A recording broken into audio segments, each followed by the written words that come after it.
So today we are going to discuss a very interesting poem that was composed by Langston Hughes. The name of the poem is Mother to Son. So it's the last poem of your book, The Burlington English. Before starting this poem, let's discuss some key facts. So it's a motivational poem. तो यहाँ कौन किसे motivate कर रहा है? It's a mother. यहाँ पे एक मदर है. Where a mother motivates her son to keep going always. Okay. It was published in 1922 in the Crisis magazine. So basically there are 20 lines in this poem. Let's discuss this poem. Well son, I'll tell you. तो okay बेटे, अच्छा बच्चा, मैं तुम्हें बताती हूँ. So this line is basically it's a speech of a mother. It's a dramatic monologue. This poem is a dramatic monologue. अब dramatic monologue, what is dramatic monologue? Dramatic monologue is a speech by a single character and the listener is silent. तो यहाँ पे एक ही character बोलता रहता है और जो लिसनर होता है वो जनरली क्या होता है, वो शांत रहता है. इसे ड्रामेटिक मोनोलॉग कहते हैं. So the mother started this speech in this way कि well son I tell you. Okay बेटा, मैं तुम्हें बताती हूँ. Life for me are and been no crystal stair. हम कहते हैं ना कि मेरी ज़िंदगी कोई सोने की सीढ़ी नहीं थी, तो वही वो कह रही हैं कि लाइफ फॉर मी, जो मेरे लिए ज़िंदगी है, आर एंड बीन, वो नहीं थी, नहीं है, क्रिस्टल स्टेयर मतलब बहुत सुनहरी नहीं है.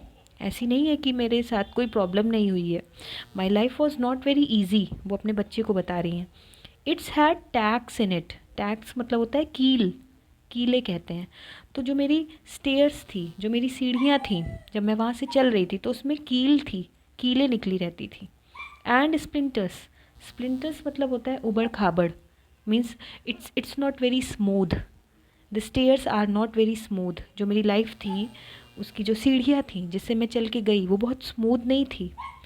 एंड बोर्ड्स टॉर्न अप मतलब जो तख्ते थे, जो सीढ़ियों के जो तख्ते थे, वो कभी कभी फटे हुए होते थे.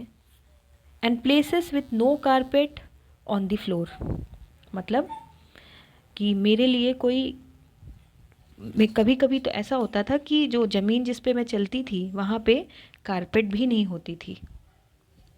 बेयर, ऐसे ही चलती थी मैं, bear foot. But all the time, but all the time. So eyes, eyes मतलब आई एम, हमेशा.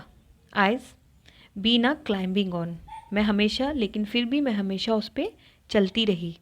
And reaching land in, reaching landing मतलब ऐसी जगह पे भी पहुंची जहाँ पे मेरी वो मेरी जो प्रॉब्लम थी वो ख़त्म हुई. मैं ऐसी ऐसी लैंडिंग, ऐसी जगह पे भी पहुंची. टर्निंग कॉर्नर्स, कभी कभी ऐसे कॉर्नर आए जहाँ मुझे टर्न भी करना पड़ा. ऐसी प्रॉब्लम भी आई जहाँ मुझे अपना रास्ता बदलना पड़ा. And sometimes going in the dark where there aren't been no light. कभी ऐसी जगह पर जाना पड़ा जहाँ बहुत अंधेरा था और जहाँ पे मुझे कहीं भी कोई भी लाइट नहीं दिखी. So boy don't you turn back. तो यहाँ से mother gave very motivational advice to her son कि बेटा डोंट यू टर्न बैक, इसलिए कभी भी पीछे मुड़ के मत देखो. Don't you set down on the steps, कभी भी थक जाओ तो उन रास्तों पर रुक के बैठ मत जाओ, रुक मत जाओ. कॉज मतलब क्योंकि, you finds it's Kinder hard, क्योंकि तुम्हें कभी कभी प्रॉब्लम आती है, कभी कभी तुम्हें मुसीबत आती है. तो कभी भी ऐसा नहीं करो कि मुसीबत आ गई, प्रॉब्लम आ गई तो थक के बैठ जाओ. डोंट यू फॉल नाउ, तुम अभी नहीं गिर सकते, तुम्हें नहीं गिरना चाहिए.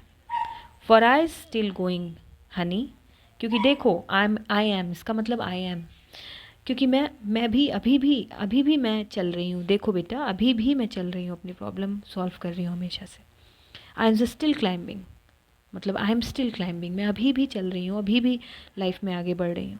And life for me are in been so no crystal stair, क्योंकि लाइफ मेरे लिए कभी भी उतनी आसान नहीं थी।